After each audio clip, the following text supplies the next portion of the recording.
मित्रों नमस्कार। SPG blogger YouTube channel पर सभी मित्रों का हार्दिक रूप से पुनः एक बार स्वागत है। आज के वीडियो के इस भाग में हम एक बहुत ही अच्छा ऐतिहासिक टॉपिक सूर्यवंश जो क्षत्रिय हैं उनके प्रतापी राजा प्राचीन काल में जब ये सूर्यवंश का प्रारंभ हुआ था तो इस वंश में कौन कौन से बड़े महाप्रतापी राजा हुए उनके विषय में आज इस वीडियो के माध्यम से बतलाने का हम प्रयास करेंगे। तो आइए मित्रों वीडियो शुरू करते हैं। तो सूर्यवंश क्षत्रियों के जो प्रतापी राजाओं की जो वंशावली है उसके अनुक्रम में सृष्टि के रचयिता ब्रह्मा जी से ही सूर्यवंश की वंशवेल की जानकारी पौराणिक आधार पर हमें प्राप्त होती है। तो ब्रह्मा जी के जो मानस पुत्र जो प्रजापालक प्रजापति जो कहे गए हैं महर्षि मरीचि जो पहले मनवंतर के पहले सप्त ऋषियों की सूची के पहले ऋषि थे। ये दक्ष के दामाद और शंकर जी के साड़ू थे। इनकी जो पहली पत्नी थी राजा दक्ष की कन्या संभूति थी और इनकी दो और पत्नियां थीं इनको कला और ऊर्णा के नाम से जाना जाता है। मरीचि की जो दूसरी पत्नी थी कला, वो जो बड़े प्रसिद्ध जो ऋषि हुए हैं कर्दम्य ऋषि, उनकी वो पुत्री हुई थी। वो ऋषि कपिल देव की बहन थी। अतः महिष जो है मारीच और कला से ही कश्यप ऋषि का जन्म होता है। ये कश्यप ऋषि ही ब्रह्मा जी के पौत्र थे और राजा दक्ष की 13 पुत्रियों से इन्होंने विवाह किया और इन्हीं 13 पत्नियों से ही देवता, असुर, गंधर्व, किन्नर, गरुड़, दैत्य, पिशाच, राक्षस और समस्त जीव जो पृथ्वी पर गोचर होते हैं दिखाई देते हैं, सब ने इन्हीं से जन्म लिया। या इस प्रकार से कह सकते हैं कि इस सृष्टि के जो रचयिता हैं एक प्रकार से ब्रह्मा जी के बाद जो नाम आता है वो कश्यप ऋषि का ही आता है। कश्यप ऋषि की जो अदिति नाम की जो पत्नी थी उनसे देवताओं का जन्म हुआ और दिति नाम की जो पत्नी थी उनसे असुरों का जन्म हुआ।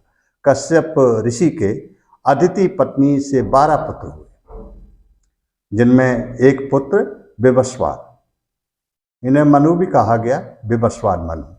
इन्हीं विवस्वान मनु के जो पुत्र हुए उनको वैवस्वत मनु कहा गया, जिन्हें दूसरा नाम जिन्हें सूर्य नारायण भी कहा गया है और सूर्य नारायण के नाम से इन्हें जाना गया है पुराणों में। और ये जो सूर्य से ही समस्त सृष्टि का संचालन हो रहा है, यहीं से सूर्यवंश की स्थापना हुई, यहीं से सूर्यवंश का उदय हुआ। इस प्रकार से जानकारी प्राप्त होती है इस वंश के विषय में। यही जो सूर्यदेव अर्थात वैवस्वत मनु का जो विवाह था वो विश्वकर्मा की जो पुत्री थी संज्ञा से हुआ। सूर्य की संतानों में वैसे तो बतलाया गया है कि मनु, धर्मराज, शनि, भद्रा, यमुना दोनों अश्विनी कुमार इत्यादि उत्पन्न हुए। सूर्यदेव अर्थात वैवस्वत मनु इनके 10 पुत्र हुए। इस प्रकार की ये एक प्रामाणिक जानकारी पुराणों से मिलती है। उनके विधिवत नाम वगैरह भी हैं। इनमें से एक जो पुत्र हुए बड़े प्रतापी दूसरे नंबर के पुत्र थे इक्ष्वाकु, वो राजा बने। राजा इक्ष्वाकु के कुल में ही जैन तीर्थकर भगवान, राजा और साधु महात्मा और अन्य सृजन करने वाले जो भी लोग थे उनका उदय हुआ, जन्म हुआ। जानकारी के लिए इक्ष्वाकु के अन्य भाई जिनके नाम इस प्रकार से हैं, इल दूसरे नंबर के राजा स्वयं ये इक्ष्वाकु, फिर इनके बाद कुशनाम, अरिष्ट, धृष्ट, नरिष्यंत्र, करुष, महाबली, सरयाति, प्रसद आदि ये 10 पुत्रों का विवरण प्राप्त होता है। लेकिन हम यहाँ पर सूर्यवंश की ही बात कर रहे हैं और उसी के संदर्भ में ये वीडियो को बनाया जा रहा है, इसलिए हम राजा इक्ष्वाकु को ही केंद्र में रख करके यहाँ पर बात करने वाले हैं। तो उनका इतिहास क्या है जानने का हम प्रयास थोड़ा सा करते हैं। आगे के इक्ष्वाकु वंश में ही सूर्यवंश के बड़े बड़े प्रतापी राजा, चक्रवर्ती सम्राट, महाराजाओं का जिक्र आता है। जिनमें से कुछ जो नाम हैं उनके विषय में लगभग सभी लोग जानते हैं, लेकिन यहाँ पर विवरण देना आवश्यक हम समझते हैं। इनमें एक बड़े प्रतापी राजा हुए पृथु, त्रिशंकु, सत्यवादी हरिश्चंद्र, सगर, भागीरथ जी, रघु, अज, दशरथ जैसे चक्रवर्ती सम्राट प्रतापी राजा हुए। आगे चल करके इसी वंश की जो 64वीं पीढ़ी में मर्यादा पुरुषोत्तम भगवान श्री राम, लक्ष्मण, भरत शत्रुघ्न समेत चारों भाइयों का जन्म हुआ। महाराजा इक्ष्वाकु जो थे वो कौशल देश के राजा थे। इनकी राजधानी अयोध्या थी। अयोध्या अर्थात आर्यों का धाम, आर्योधाम उसका नाम हुआ करता था, जो कालांतर में आर्योधाम से फिर आर्योध्या हुई और फिर अयोध्या से फिर धीरे धीरे उच्चारण में थोड़ी सी त्रुटि होती गई और भ्रंश होकर के अयोध्या नाम उसका रह गया।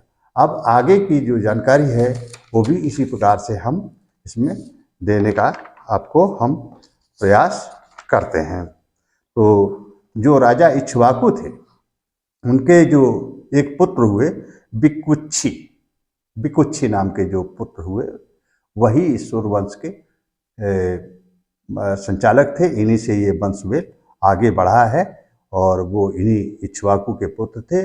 बिकुच्छी के जो पुत्र थे उनका जो नाम था ककुत्सत, और इनके जो पुत्र हुए अनेनस, और अनेनस के जो पुत्र हुए वो महाराजा पृथु हुए।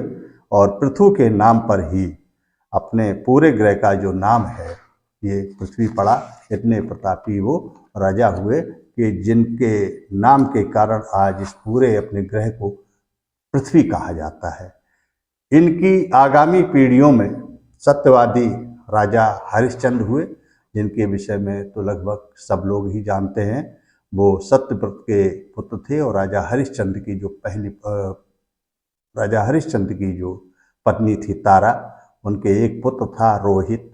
मुनि विश्वामित्र ने राजा हरिश्चंद्र की कठोर परीक्षा ली और उसके दौरान समस्त राजपाट, धन दौलत, सभी कुछ, यहाँ तक कि लड़के पत्नी समेत सब कुछ दान में, दक्षिणा में उन्होंने ले लिया और उन्होंने अपने जीवन काल में बहुत कष्ट उठाए। उसकी तो कहानी हम भागवत के माध्यम से, पुराणों में भी और जातक कथाओं के माध्यम से भी हमेशा सुनते रहते हैं।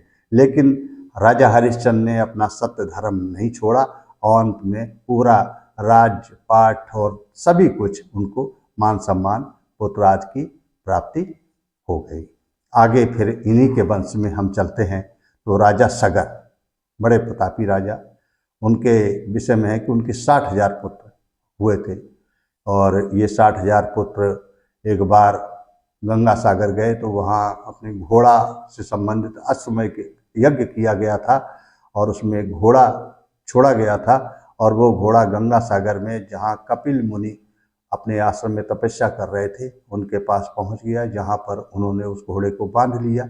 उस घोड़े को खोजते हुए राजा सगर के 60,000 पुत्र वहां पर पहुंचे और उन्होंने घोड़ा खोलने का प्रयत्न किया तो उनकी तपस्या मुनि की भंग हो गई और उन्होंने अपने नेत्र खोल दिए और इनके जो 60,000 पुत्र थे वो भस्म हो गए। इस प्रकार की कहानी हमें पुराणों में मिलती है। तो इन्हीं के जो है ना, तो राजा सगर के आगे असमंजस जो पुत्र हुए, तो इन्हीं असमंजस से अंशुमान और अंशुमान से दिलीप और आगे चल करके इनके पुत्र हुए भागीरथ जी।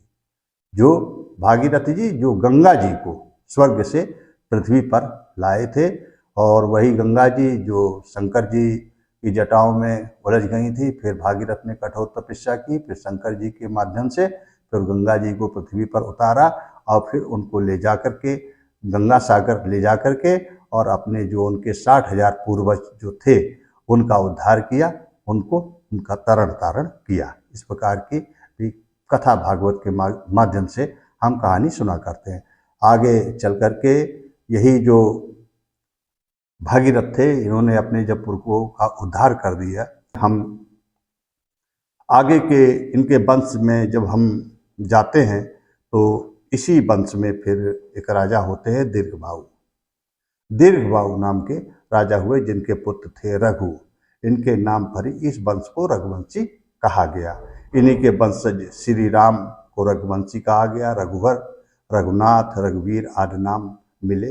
वो रघु जैसे प्रतापी राजा के नाम से ही इस सूर्यवंश को आगे रघुवंश कहा गया। और इन्हीं के आगे की पीढ़ी में अज हुए, और अज के जो पुत्र थे वो सम्राट, चक्रवर्ती सम्राट जो दशरथ हुए, जो मर्यादा पुरुषोत्तम भगवान श्री राम जी के पिता थे। दशरथ से मर्यादा पुरुषोत्तम श्री राम, लक्ष्मण, भरत, शत्रुघ्न आदि ये 4 भाई हुए। इस प्रकार से ये सूर्यवंश का इतिहास है। मित्रों, अगर ये इतिहास आपको अच्छा लगता है और तो आप लाइक शेयर ज़रूर करें, सब्सक्राइब भी करें, और आगे अगर कुछ ऐसी बात है जो पूछी जा सकती है तो कमेंट के माध्यम से अवश्य पूछें। अगर संभव होगा तो हम प्रयत्न करेंगे उसका वाजिब उत्तर देने का। मित्रों, फिर मिलेंगे आगे चल करके एक अच्छे से इसी प्रकार के पौराणिक ऐतिहासिक वीडियो के साथ। तब तक के लिए मित्रों, नमस्कार, धन्यवाद, जय भारत, जय हिंद।